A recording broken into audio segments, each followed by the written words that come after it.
আজকে আমি তোমাদেরকে শিব ঠাকুরের ছবিটা কালার করে দেখাবো। আগের ভিডিওতে আঁকাটা দেখেছিলাম, এই ভিডিওতে কালারটা দেখাচ্ছি। প্রথমে উপরটাতে লাল কালারটা দিয়ে দিচ্ছি। কালারটা একটু ডিপ ডিপ করে দিতে হবে। লালটা দেওয়া হয়ে গিয়েছে। এরপরে লালের নিচে কমলা কালারটা দিচ্ছি। কমলাটাকে লালের সাথে ভালোভাবে মিক্স খাওয়াতে হবে।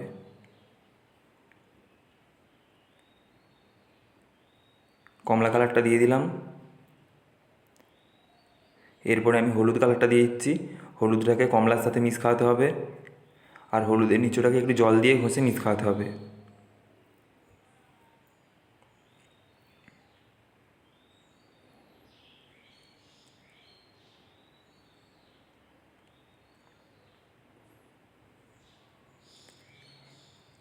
এরপরে হলুদের নিচটাকে একটু জল দিয়ে ঘষে মিক্স খাইয়ে দিচ্ছি।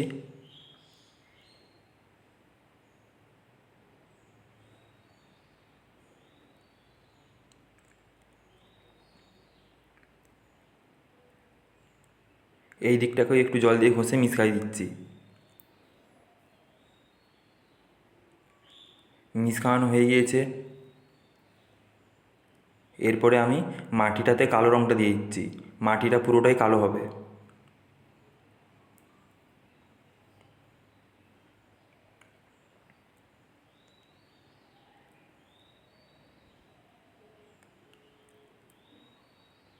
মাটিটাতে কালো রঙটা দেওয়া হয়ে গিয়েছে। এর এরপরে আমি শিব ঠাকুরটা কালো করে দিচ্ছি।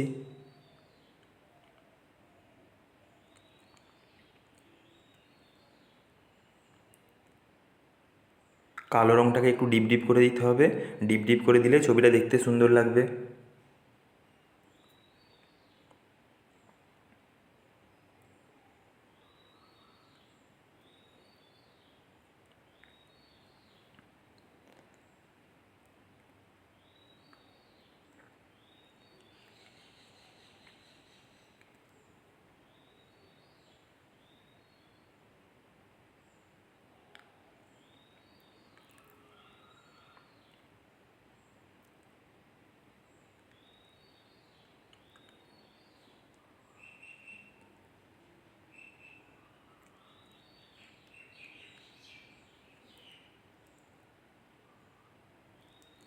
শিব ঠাকুরটা পুরোটাই কালো করা হয়ে গিয়েছে।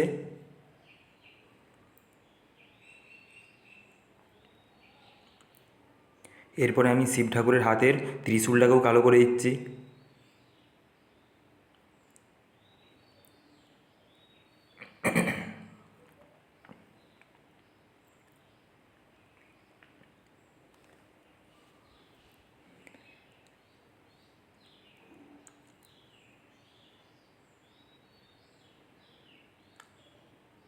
ত্রিশূলটা পুরোটাই কালো করে দিলাম। এরপরে গাছগুলোকেও কালো করে দিতে হবে, তাই আমি গাছগুলোকেও কালো করে দিচ্ছি। ছবিটা তোমাদের ভালো লাগলে লাইক কমেন্ট শেয়ার করবে, সাবস্ক্রাইব করবে।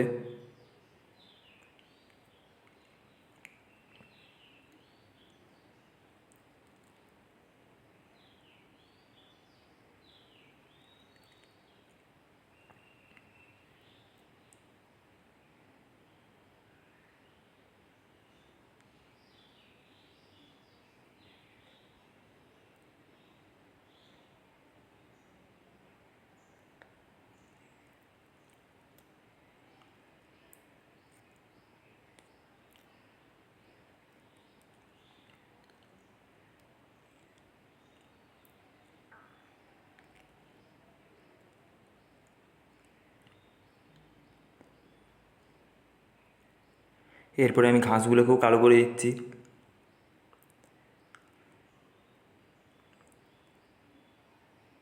এরপরে এদিকের গাছগুলোকেও কালো করে দিতে হবে, তাই এদিকের গাছগুলোকেও কালো করে দিচ্ছি।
এরপরে আমি এইখানের ঘাসগুলোকেও কালো করে দিচ্ছি আর আকাশে দুটো পাখি করে দিচ্ছি। ছবিটা কমপ্লিট হয়ে গিয়েছে।